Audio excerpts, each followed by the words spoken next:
시청자 여러분 안녕하십니까. NBN 장익경의 이슈 털기 장익경입니다. 오늘은 제가 부득이한 사정으로 인해서 김나부 앵커가 대신 진행을 하도록 하겠습니다. 네, 오늘도 저희가 준비한 내용 부족함 없이 단단하게 꼼꼼하게 준비했으니까요. 다 같이 오늘 앞으로 30분 저희와 함께 즐겨주시면 좋을 것 같습니다. 네, 오늘도 여당 시사반장 신용수 기자 먼저 모셨습니다. 기자님 어서 오세요. 네, 안녕하세요. 여당 반장 신용수 기자입니다. 네, 또 오늘 함께 해주실 야당 시사반장 이한수 기자 나왔습니다. 기자님 안녕하세요. 안녕하세요. 이한수입니다. 네, 얼마 전이죠. 올해 1월에 배우 김하늘 주연의 여교사라는 영화가 개봉을 했습니다. 고등학생인 남제자와 여교사 2명 사이의 사랑 관계를 그린 영화였는데요. 내용이 굉장히 사회적 통념에서 조금은 벗어나 있는 그런 충격적인 내용이어가지고요. 이슈가 좀 됐었습니다. 근데 얼마 전에 우리나라 초등학교에서, 심지어 고등학교도 아닌 초등학교에서 비슷한 사건이 발생을 했는데요. 경남의 한 초등학교에서 여교사와 6학년 남학생이 관계를 가져온 사건입니다.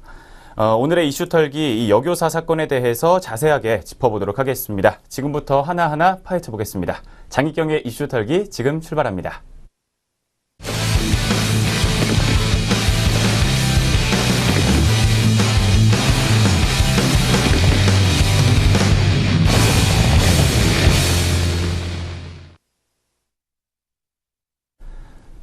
네, 장앵커님 잘 보고 계시죠? 네, 최근 온라인과 각종 매체에 연이어 오르내렸던 이슈입니다. 남자 초등학생과 여교사와의 관계. 보통은 여학생과 남교사와의 그런 부적절한 관계 혹은 성폭행 사건들이 많이 터지면서 우리가 어떻게 보면은 이런 사건들에는 조금 익숙하지만 여교사와 남제자 간의 관계 조금은 충격적인 사건이 아닌가 싶습니다. 이번에 좀 독특한데요. 이 사건 어떤 사건인지 먼저 정리를 해주시겠습니까? 예, 이번 사건은 경남의 한 초등학교에서 재직 중인 30대 여교사가 제자와 9차례 성관계를 가진 혐의로 구속된 사건입니다. 네, 9차례나요? 예, 9차례나 그렇게 된다고 하네요. 네. 경찰에 따르면 30대 여교사 A씨가 자신이 근무하고 있는 초등학교 교실과 승용차 등에서 제자 B군과 성관계를 가진 혐의를 받고 있습니다. 그러면 이 교사 A씨는 담임 교사이기 때문에 이렇게 교실과 이런 데서 성관계를 가진 건가요? 아니요, A씨 같은 경우는 네. 담임은 아니고요. 네. 자신이 자신이 담임으로 있는 반의 제자는 아니었지만 학교 체험 활동 과정에서 B군을 만났다고 하네요. 아, 네. 예, 그래서 이제 이후에 그 B군이 뭐 잘생겼나 보죠. 네. 호감을 느낀 A씨가 문자 메시지를 보내면서 뭐 이렇게 구애를 했는데 네. B군이 답변이 없자 네. 이제 만두를 사주겠으니 네. 나와라 만나자라고 해서 네. 불러냈다고 하네요.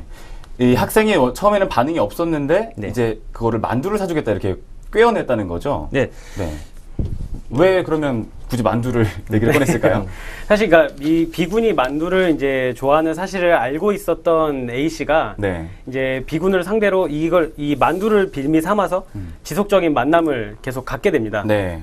만두를 사준다고 얘기를 하고 그러면서 이제 계속 만남을 가지게 되고요. 네. 그 과정에서 이제 신체 접촉을 하게 되고 또 이어서 이제 학교 교실과 네. 승용차 등에서 이제 9차례 아까 말씀하셨던 네. 그게 성관계를 맺게 되죠. 네. 그래서 이 두 사람의 관계를 의심했던 이 B군의 부모가 네. 이제 경찰에 신고를 해서 이 사건이 이제 세상에 알려지게 됩니다. 네. 그래서 이제 문제는 더 충격적인 사실은 네. 이 A 씨가 이제 경찰 조사 과정에서 네. B 씨와 B군과 본인은 이제 서로 사랑하는 관계였고 그렇기 네. 때문에 관계를 맺은 것이다 네. 라고 진술을 해서 이제 좀 문제가 됐는데요. 네. 죄책감보다는 떳떳한 모습을 더 많이 보여서 네. 네, 사람들이 좀 공분을 좀 사고 네, 그렇죠. 있는 상황이네요. 그럼 그 B군의 입장도 혹시 전해진 바가 있나요? B군의 입장은 딱히 전해진 바는 없습니다. 네, 아직까지는 좀 네. 상황을 수습하는데 좀 바쁜 그렇죠. 것 같네요.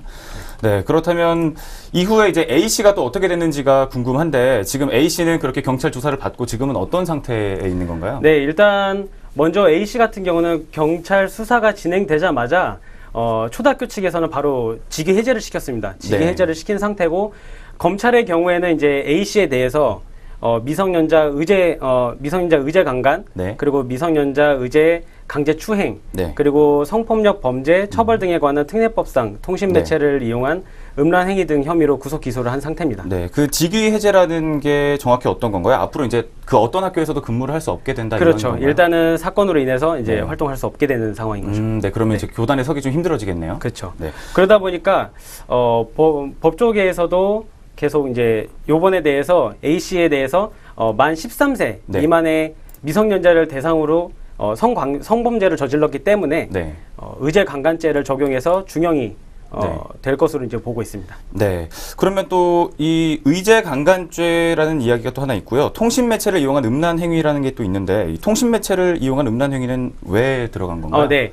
A 씨가 이제 B 군과 만나는 과정에서 네. 자신의 뭐 알몸 사진을 찍은 네. 사진을 보낸다거나, 네. 네. 그리고 문자로 계속 만나고 싶다고 네. 얘기를 하는 등의 이제 그 행위를 했기 때문에 네. 이게 추가로 또 적용이 추가가 된 됐습니다. 거군요. 네. 그러면 이게 미성년자 강간이다 이렇게 하면 이해가 바로 되는데 미성년자 의제 강간이다라는 얘기는 조금은 생소하거든요. 법률 용어라서 그런 것 같은데 의제 네. 강간이라는 건 또 어떤 개념인가요? 예.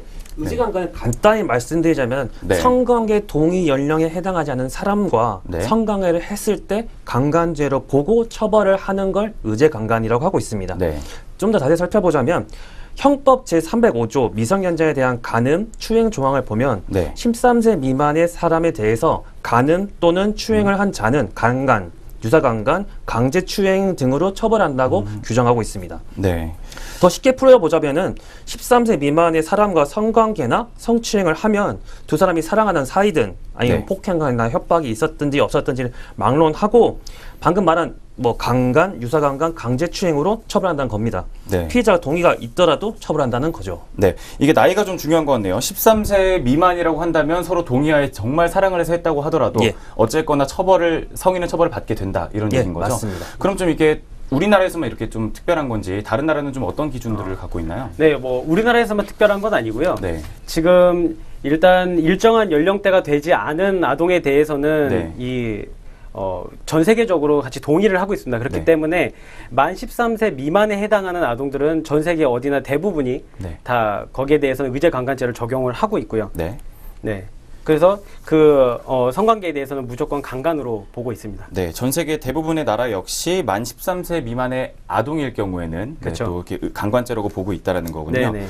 그러면 이게 만 13세 미만이라고 한다면 어떤 사람과 그렇게 관계를 했든 어떤 관계였든 무조건 다 처벌을 받게 되는 건가요? 예, 전부 해당합니다. 네. 1959년도 우리나라 형법이 처음 제정될 때부터 의제 강간 등 해당 연령은 만 13세로 규정된 상황입니다. 네. 반대로 이제 의제 강간이 아니라 폭행이나 협박에 의해서 성관계가 이루어졌을 때는 나이에 상관없이 강간죄가 성립되는 건 당연한 이야기입니다. 네. 그러니까 아까 말한 것처럼 앵커분께서 말씀하신 것처럼 만 14세 이냐 네. 아니냐는 문제는 법적으로 매우 중요한 내용입니다. 네. 이걸로 이제 유죄냐 무죄냐가 갈리기도 했고 형량 차이가 크게 나기도 합니다. 네. 실제로 이제 그런 사건이 벌어지기도 했고요. 네, 그렇죠. 지금 온라인하고 또 각종 매체에서도 이 13세라는 이야기를 굉장히 많이 하고 있는 걸 또 보니까 굉장히 중요한 것 같은데 네. 그 실제로 그런 사건이 일어났다고 방금 말씀을 해주셨어요. 예. 비슷한 유사 사례가 좀 있는 건가요? 뭐 유죄 사건을 먼저 말씀드릴게요. 네. 2012년도 강원도에서 초등학교 여제자와 성관계를 맺은 혐의로 남자 교사가 검거됐습니다. 네. 두 사람은 이제 서로 사랑하는 사이라고 이렇게 얘기를 했어요. 그 네. 재판 도중에서. 네. 이렇게 주장했는데 여학생이 당시에 13세 미만이다 보니까 교사가 처벌받은 사건이 있었습니다. 네. 이 남교사는 그 징역 8년을 징역 구형받고 처벌받고 있습니다. 네, 아직까지 이제 수감이 되어 있는 예, 상태인 그렇죠. 건가요? 네. 의제 간관죄가 이제 성립이 된 사례다 이렇게 볼 수가 있겠네요. 예, 8년 맞습니다. 징역 8년형을 받으면서 그러면 이게 유죄가 아니라 무죄 사건이 난 경우도 혹시 있나요? 네, 뭐 물론 무죄 사건도 네. 당연히 있습니다. 왜냐하면 2010년도에 발생한 사건 같은 경우에는 서울에서 이제 중학교 여교사가 자신의 반 남학생과 이제 성관계를 맺은 사건이 있었는데요. 네. 이 상황에서는 교사와 학생이 서로 사랑하는 사이라고 얘기를 했고 네. 또 학생 같은 경우에 만 13세 미만이 아니고 네. 그 이상이었기 때문에 네. 이 사건에 대해서는 무죄 판결이 난 바 있습니다. 네. 서로 사랑하는 사이라고 했던 것까지는 똑같은데 그 이후에 뭔가 좀 달라진 것 같아요. 그 그렇죠. 중요한 쟁점이라고 할 수 있는 포인트가 있을까요? 쟁점 사항은 이제 핵심적으로는 만 13세이냐 아니냐가 제일 중요합니다. 네. 13세에 넘느냐 못 넘느냐에 따라서 아까 말씀드린 것처럼 형벌 차이가 나고요. 네. 우리나라 형법에서는 만 13세부터 성적 자기결정권을 갖는 것으로 보고 있습니다. 네. 만 13세 미만은 자기결정권이 없기 때문에 네. 형벌로 처벌받게 되는 거죠. 네, 자기 결정권이라는 이야기를 또 해주셨습니다. 자기 결정권이 성적 자기 결정권 이거 말고도 혹시 다른 것들도 그 뭔가 있는지 그리고 그건 역시 같은 13세를 기준으로 하고 있는지 혹시 좀 알 수 있을까요? 먼저 성적 자기결정권에 대해서 헌법에서 얘기하고 있는 걸 말씀드릴게요. 네, 예, 국가 권력으로부터 간섭 없이 사적 행동에 대해서 스스로 결정할 수 있는 권리를 자기결정권으로 보고 있어요. 예, 자기결정권에는 성적 자기결정권, 생명, 신체의 처분에 대한 결정권, 피임 네. 결정권 등이 포함되어 있습니다. 네. 이 성적 자기 결정권이라고 하는 거는 이제 성적으로 내가 누군가와 교제를 예, 한다거나 또 맞습니다. 그 사람과 좀 발전된 관계를 갖는다거나 이런 예. 걸 말씀하시는 것 같고 예. 그 생명, 신체의 처분에 대한 결정권 이거는 좀 어떤 거라고 봐야 될 수 있을까요? 생명, 신체 같은 경우는 그러니까 누군가가 내 신체에 대해서 네. 누군가 접촉을 한다랄지 네. 아니면 누군가 내가 신체 뭐 해서 협박을 한다라고 네. 할지 내 신체를 내 스스로 보호할 수 있는 권리를 뜻하는 게 그 말씀하신 그 권리입니다. 네. 그리고 피임 결정권 이런 것도 예. 있네요. 네. 그렇다면 이게 만 13세가 돼야만 성적 자기 결정권을 가질 수 있다라고 예. 이렇게 규정이 돼 있다고 하는데 이 만 13세라는 게 13세가 되는 그 해를 말을 하는 건지 아니면은 정확히 내 생일이 뭐 1월 3일이다. 그럼 그 3일이 지나야만 하는 건지 이게 하루 차이 가지고도 굉장히 처분이 엄청나게 엇갈릴 수 있는 거잖아요. 네. 어떻게 돼 있나요? 규정에서는? 사실 이제 많은 분들이 궁금해하시는 부분이 성적 자기결정권을 가지는 만 13세의 그 해 1월 1일이냐 네. 아니면 그 기준이 자기의 네. 생일이 지난 시점이냐라고 많이들 이제 궁금해 하시는데요. 네. 만이라고 하는 것 자체가 본인의 이제 생일을 기준으로 정하는 단어이기 때문에 만 13세가 되고 있는 자기 생일이 지난 시점부터 네. 성적 자기결정권을 가지게 됩니다. 네, 정확하게 자기 생일이 지난 시점부터 해서 만 13세를 그 체크를 한다. 네, 이렇게 그렇죠. 규정이 되어 있는 거군요. 또 최근에 이 자기 결정권과 관련해서 굉장히 SNS에서 이야기들이 많은 걸로 알고 있어요. 어떤 이야기들이 오가고 있는지를 좀 알 수 있을까요? SNS상에서 자기결정권 나온 거는 아무래도 아까 말씀드린 사건 때문이죠. 네. 사건 같은 경우에 이제 아무래도 만 13세라고 하면은 이제 초등학교 네, 6학년 네. 혹은 중1, 2 사이인데 이 친구들이 과연 성적 자기결정권이 있을까? 예를 들면 쉽게 풀어보면 이 친구들이 내가 이 친구 좋아하는데 성관계를 맺을 수 있을까 어쩔까라고 결정하기는 너무 어린 나이가 아니냐라고 네. 얘기하면서 그런 어린 나이에 있는 친구를 성인인 교사 아니면 다른 어른들이 네.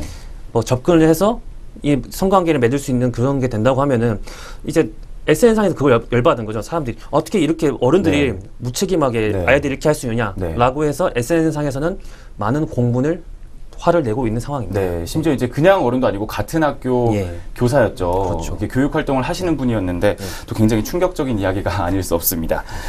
이 자기 결정권을 올리자는 이야기가 또 나오고 있다고 하는데 그 관련된 이야기를 좀 전해주시겠어요? 네. 네. 앞에서 뭐 사건들 예를 들어서 말씀드렸다시피 만 13세 이상의 그 미성년자들은 그러니까 성범죄에 대해서 법적으로 보호받지 못하는 경우가 발생을 합니다. 네. 그렇기 때문에 또 그런 데다가 이성적인 판단을 내리기에는 또 나이가 어리기도 하고 네. 그래서 성인에게 이용당하기도 하고 그리고 또 한 조사 자료에 따르면은 네. 이 성범죄가 일어났을 때 특히나 이제 사랑이나 이런 마음이 들어가 있는 네. 것이 포함된 성범죄가 됐을 때 그걸 증명할 수 있는 이게 성범죄다라고 증명할 수 있는 부분이 사실 쉽지 않다고 하거든요. 네, 그렇죠. 감정을 뭐 이렇게 수치화할 수도 있는 것도 그렇죠. 아니고. 네. 그러다 보니까 이제 해외에서는 이제 자기결정의 연령대가 우리나라보다는 좀 높은 편입니다. 아, 네. 얼마 정도로 높나요? 전 세계적으로 보통 이제 16세 미만, 네. 16세를 기준으로 그 성적 자기결정권에 대해서 기준을 잡고 있거든요. 네. 미국 같은 경우는 주마다는 조금씩 다르지만 만 17세 미만의 청소년과 성관계를 한 경우에는 네. 합의 여부가 있더라도 형사처벌을 하고 있습니다. 네. 그리고 영미권은 16에서 18세까지 네. 그리고 유럽에서는 적게는 만 14세지만 16세까지 네. 예, 이렇게 두고서 의제 강간 성립 기준 연령대를 정하고 있습니다. 네. 이 평균적으로 보자면 16세인 것 같은데 네. 우리나라보다 좀 개방적이다라고 하는 그런 서양 국가들까지도 이렇게 높게는 18세까지 그리고 또 적게는 14세, 16세 정도까지 잡고 있는데 우리나라가 13세인 거는 굉장히 또 이렇게 낮은 거라고 볼 수가 있겠네요. 그렇죠. 낮은 네. 거라고 볼 수 있습니다. 그러면 이게 이런 논의들이 오가는 와중에서 성적 자기결정권을 좀 높이자, 연령대를 높이자라고 한다는 거는 어떻게 보면은 쉽게 말하자면 청소년들에 대한 보호를 좀 강화하자 이런 얘기 혹은 또 성인에게 조금 더 책임을 물어야 된다 이렇게 판단을 해볼 수도 있을까요? 네, 그렇습니다. 일단은 성적인 부분에서 보호받기 힘든 이제 본인의 거부 의사를 표현하기 힘든 미성년자들을 네. 이제 법적으로 보호하자. 네. 네, 이런 의도로 지금 얘기를 하고 있는 거거든요. 네. 네. 성적인 부분에서 이제 본인의 거부 의사를 표현하기 힘든 청소년들을 조금 더 보호해야 된다. 우리 사회와 어른들이 보호를 해야 된다. 그렇죠. 이렇게 예. 그런 생각을 깔고 가는 거네요. 올리자는 거에. 네. 근데 이런 과정에서 청소년들도 어떤 생각을 하는지 좀 궁금하거든요. 지금 이 반장님이나 앵커 분께서 말씀하신 내용들은 네. 피해자일 가능성이 높은 청소년들 이야기는 지금 제외된 이야기입니다. 네. 그렇기 때문에 법을 만들고 집행하는 것은 어른이겠지만은 청소년들의 이야기가 빠진 상황에서 게다가 또 지금 청소년들 이성 교제가 되게 잦은 상태잖아요. 그렇죠. 이미 익숙한 상황이죠. 익숙한 상황인데 네. 이런 상황에서 자기결정권 나이를 높여서 그 친구들의 자기결정권 그 권한을 낮추게 한다? 네. 이 친구들이 뭐 이성 교제 상황에서 자기가 좋아하는 친구, 네. 자기 여자친구하고 뭐 키스를 할 수도 있고 신체 접촉을 할 수 있는 부분이 분명히 생기겠죠. 네. 이성 교제 상황에서. 네. 근데 이 상황이 말씀하신 나이를 올리는 법 때문에 의제 추행으로 속해서 처벌을 받을 가능성도 생깁니다. 네. 어떤 가능성이 생기는 거죠? 어떤 이유에서 그런 걸까요? 그러니까 만약에 이제 17세, 19세 이렇게 얘기하셨는데 만약에 네. 16세를 올리는 방을 말씀하셨으니까 네. 만약에 16세에 있는 중학교 3학년, 네. 3학년 중3 여자친구가 그 고3 남자친구하고 요새 네. 이성교제를 하고 있던 상황에서 네. 이제 이 남자친구 고3 남자친구가 재수를 했습니다. 예를 들어서 네. 그럼 이제 20살 됐으니까 성인이죠. 네, 그렇죠. 근데 이 친구도 나이가 한 살 올랐으니까 네. 17세고 네. 그럼 이 두 친구 간의 이성관계 예를 들어 뭐 성관계가 벌어졌을 때 네. 아까 말씀드린 것처럼 성인과 원래는 미성년자 간의 성관계였지만 성인과 미성년자 간의 네. 문제가 생기기 때문에 네. 이거는 법적 문제가 분명히 생길 수 있는 문제죠. 네, 그러네요. 그렇기 때문에 이런 법적 허점이 있다는 걸 저는 말씀을 좀 드리고 네. 싶은 근데 겁니다. 이제 뭐 사실 이제 말씀을 드리면 네. 청소년의 시각도 당연히 중요하고 그들의 뭐 어떤 생각을 존중해 줄 필요는 있습니다. 근데 네. 미국 같은 경우에는 이제 로미오와 줄리엣법이라는 게 있거든요. 네, 어떤 법인가요? 네, 이 법은 이제 비슷한 연령대에서 성관계가 이루어졌을 때, 그럼 그들이 정말 서로를 존중해서 성관계를 맺었느냐 아니냐에 따라서 그 기준을 좀 두고 있고요. 네. 그리고 이제 이 법에 따라서 연령대가 너무 차이가 많이 나면 네. 거기에 대해서 이제 강제 의제 처벌을 이제 들어가는 것이죠. 네. 근데 이제 우리가 여기서 중요하게 생각해야 될 부분은 여성가족부에서 나오는 이제 자료를 좀 봐야 되는데요. 네. 사실 결과적으로 이 성범죄가 일어났을 때 피해는 청소년들이 다 진다는 점입니다. 네. 그래서 여성가족부 자료에 따르면은 만 13세에서 15세 그 미성년자를 대상으로 네. 한 성매수 범죄가 2011년은 11건에 불과했는데 네. 2012년도에는 23건, 그리고 2013년도에는 92건, 그리고 2014년도에는 무려 144건이나 네. 발생을 했습니다. 네. 그러니까 그만큼 우리 지금 학생들이 법적 사각지대에 놓여 있다고 볼 수 있는 수치를 보여주고 있거든요. 네. 이게 또 비슷한 나이대를 선정하고 있는 로미오와 줄리엣법 이런 얘기도 해주셨는데 이게 좀 허점이 있을 수밖에 없는 것 같아요. 제도라는 게. 그렇죠. 이게 동갑내기랑 사귀어서 같이 성인이 될 수 있는 문제도 아니고 그렇죠. 또 나이 차이가 나는 사람들하고 사귈 수도 있는 건데 예. 이거를 가지고 어느 한쪽에서 좀 이렇게 앙심을 품고 법적으로 고소를 하게 된다면 그게 또 문제가 될 수 있는 거죠. 아무리 그 전에는 서로 사랑하는 사이에서 했다고 하더라도. 네, 그런 좀 허점을 좀 잘 다듬어야 할 필요가 있는 것 같습니다. 그러면 이런 결정권을 올릴 경우에 그 13세에서 16세로 만약에 올렸다. 그럴 경우에 어떻게 보면은 사실 13세 그 이하의 아동들보다는 중학교 이상이나 고등학생 정도 되는 친구들이 성인하고는 조금 더 비슷한 발육 상태를 가지고 있잖아요. 예. 그러면 그 학생들에 대한 범죄가 또 심각해질 수도 있을 것 같다라는 우려가 좀 들거든요. 그런 부분에서는 혹시 또 짚어볼 만한 쟁점 같은 건 없을까요?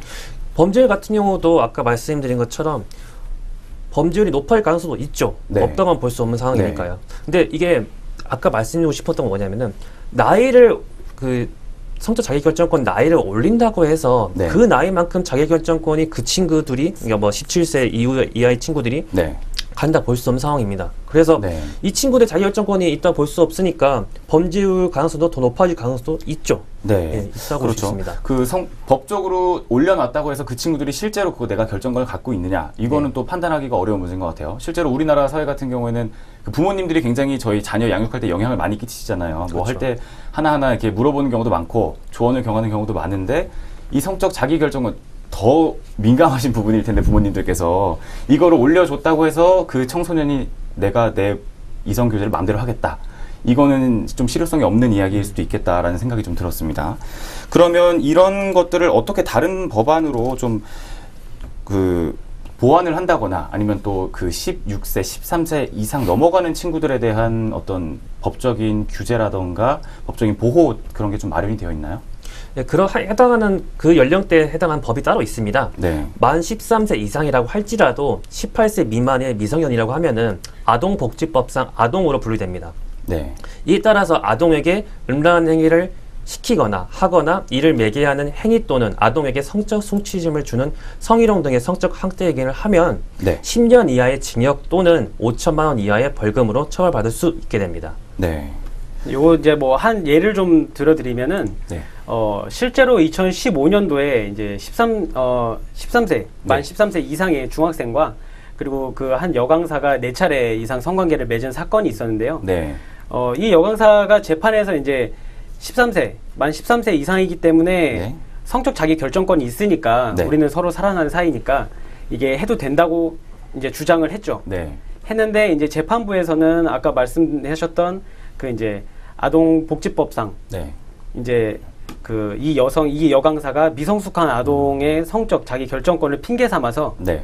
자기의 성욕을 충족했다, 이렇게 판단을 해서 법 판결을 내린 적이 있습니다. 네. 이 사건, 방금 말씀하셨던 사건 같은 경우에도 13세 이상, 그리고 똑같이 지금 이번 사건과 마찬가지로 여자 어른과 학생은 남자였던 상황이었는데요. 이 13세 미만과 이상인 것 때문에 형량 차이가 좀 굉장히 나는 것 같아요. 그렇죠. 아까 혹시 남교사와 여자 제자였을 때는 징역 8년이라고 네, 하셨는데, 이번 사건 같은 경우에는 징역 6개월이었거든요. 그 나이 차이 때문에 그렇게 난 건 거죠? 예, 맞습니다. 네, 이제 성관계 횟수라던가 아니면 뭐 그런 것들로는 그러니까 아니고. 이게 여기서 저희가 이제 중요하게 짚어봐야 될 부분이 어떤 부분이냐면 네. 성적 자기결정권이 이제 가지고 있는 이 법적 어떤 효력이 네. 다른 법에 비해서 좀 큰 편입니다. 그러니까 네. 자기결정권이 있는데 관계를 맺었는데 성범죄가 일어났다. 네. 즉 만 13세 이상인 친구가 성관계를 맺었다가 일이 벌어지면 네. 이게 무죄가 될 수도 있고 뭐 네. 아까처럼 징역으로만 끝날 수도 있는데요. 네. 이게 성적 자기결정권이 없는 네. 그 만 13세 미만의 이 아이들 같은 경우는 성범죄가 발생이 되면 네. 이건 무조건적으로 강간으로 보기 때문에 음. 이 법 자체가 좀 세진다고 볼 수가 있죠. 네, 법 자체가 이미 굉장히 강력한 효력을 갖고 네, 있는 거예요. 그렇습니다. 조금 엄격하다라고 볼 수가 있겠습니다. 네.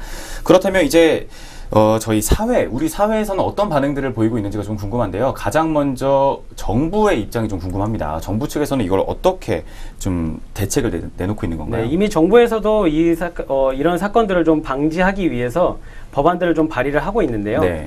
자유한국당 김승희 의원 같은 경우에 지난해 11월에 네. 이제 의제 강간 기준 연령을 16세까지 높이자. 네. 이런 내용의 개정안을 발표를 했습니다. 네. 그리고 밝혀서 지금 발의가 돼서 네. 지금 상정이 되어 있는 상태인데 네. 이 개정안이 사실 그러니까 이 개정안을 만들게 된 배경에는 한 사건이 있습니다. 네. 어떤 사건이죠? 한 40대 남성이 이제 15세 여중생을 대상으로 네. 임신을 시켰음에도 불구하고 무죄를 네. 받은 사건이 있는데요. 네. 당시 법원은 이제 이 40대 남성에게 징역을 선고를 했다가 네. 이 여중생이 임신을 하고도 면회를 오고 네. 또 이 두 사람이 주고받은 편지가 있고 네. 네 이렇게 되다 보니까 여중생이 이제 여중생과 이 사람이 성적인 관계가 네. 서로 사랑하는 부분이 인정이 된 거죠. 그러면 이 여중생이 실제로 자기가 정말 좋아하고 정말 보고 싶어서 면회를 가고 편지를 쓰고 이렇게 한 건가요? 그렇다고 볼 수도 있는데 사실 네. 심리학자들은 그렇게 생각을 하지 않습니다. 네. 심리학자들이 이제 수능 신드롬이라는 단어가 있는데요. 네. 그러니까 성적 학대를 받은 아이들도 네. 이 신드롬으로 인해서 이러한 행동을 보일 수 있다고 주장을 하는 거거든요. 네. 성적 신드롬을 간단하게 말씀을 드리면 이제 성적 피해를 받은 아이들이 겪는 네. 심리적 변화를 얘기하는데 네. 첫 번째가 비밀 유지, 네. 그리고 무기력, 네. 그 다음에 이제 완전한 수능을 하게 되고, 네. 그리고 폭로, 네. 그리고 마지막에는 이제 철회로 가게 네. 됩니다. 5단계를 거친다는 그렇죠. 거네요. 네. 네. 그래서 이 학생들이 처음에는 좀 비밀 유지를 하고 있다가 마음고생을 하고, 네. 그러다 폭로를 하는 데까지 가도 결과적으로는 네. 이게 수능이 돼버리는 경우가 네. 이제 생기고 아니면 아예 지금 포기를 하는 네. 상태가 된다는 얘기거든요. 네. 네. 정말 이 청소년들과 아동들 같은 경우에는 어른들보다 경험도 적고 또 판단을 좀 잘 할 수가 없기 때문에 이게 그렇죠. 바로 신고를 해야겠다라는 것보다는 이미 좀 마음적으로 억눌린 상태에서 무섭기도 하고 하니까 무기력하게 되고 또 수능하게 되고 그렇게 되는 과정인 것 같습니다. 네. 조기에 발견하는 게 또 중요한 것 같고 그렇죠. 부모님들이 관심을 많이 갖는 게 또 중요한 네. 것 같습니다.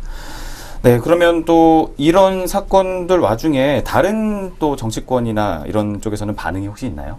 원래 강간죄는 친고죄였습니다. 네. 친고죄는 이제 피해자나 피해자 가족의 의사나 명예를 존중해야 할 필요가 있는 경우나 네. 죄질이 이제 약한 경우에 적용되는 경우가 많거든요. 네, 친고죄라고 하면 예. 이게 어떤 건가요? 어떤 뜻인가요?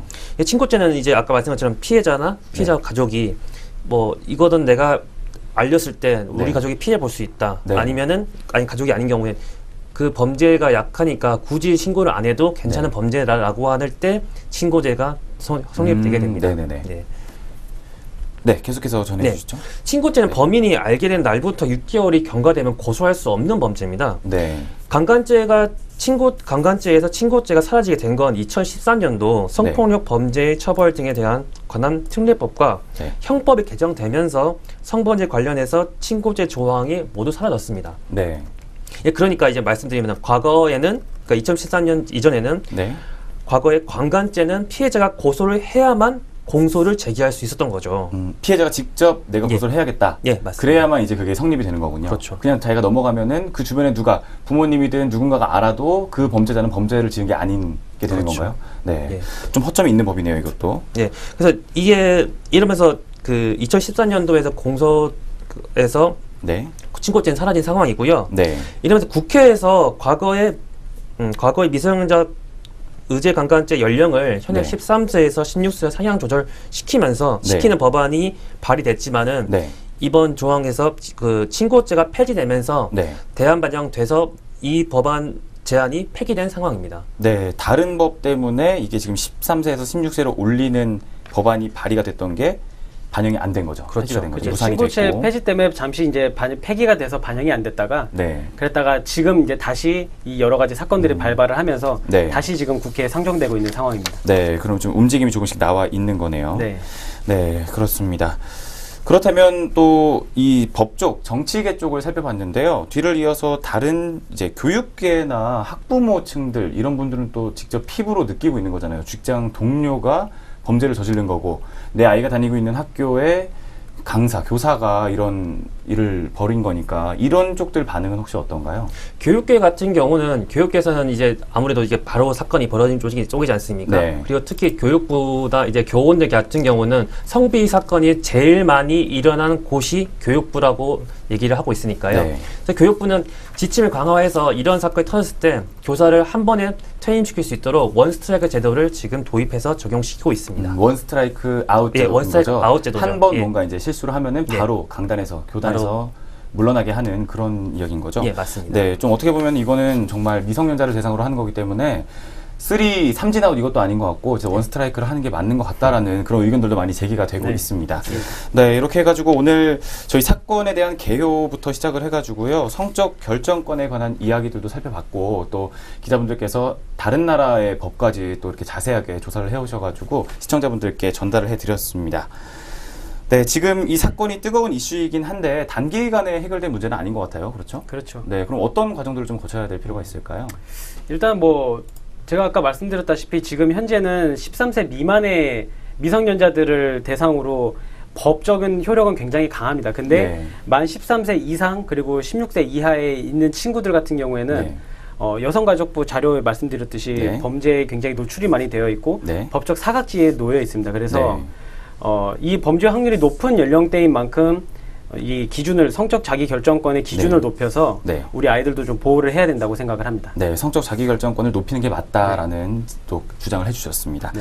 네, 또 반대 혹시 다른 의견도 있으실까요? 마지막 정리해 주신다면 어떻게 저는 하실까요? 아까 계속 제가 주장했던 바하고 이어집니다. 네, 청소년들은 스스로 결정한 권리를 갖고 있습니다. 네. 이성교제가 빈번한 현 사회에서 아이들의 네. 이성교제를 막을 가능성이 있는 법 개정은 네, 더 고민을 좀 더 해봐야 되고 앞서 도입을 하려다가 실패한 이유도 있을 테니까 네. 더 깊은 고민과 사회적 합의가 더 필요하다는 게 네, 저의 생각입니다. 기존의 실패 사례 같은 것도 네. 좀 봐야 되고 청소년들도 인격체고 또 하기 때문에 본인들의 의지 또 성적 결정권에 대한 좀 주도권을 줄 필요가 있다라는 입장을 해주셨습니다. 네, 이렇게 해서 정부와 사회, 교육계와 학부모 그리고 당사자인 청소년들까지 다양한 계층의 이야기를 충분히 검토를 한 후에 법안을 마련을 해야 될 것 같습니다. 오늘 설명 함께 해주신 이한수 기자, 신용수 기자 고생하셨습니다. 시간 내주셔서 감사합니다. 네.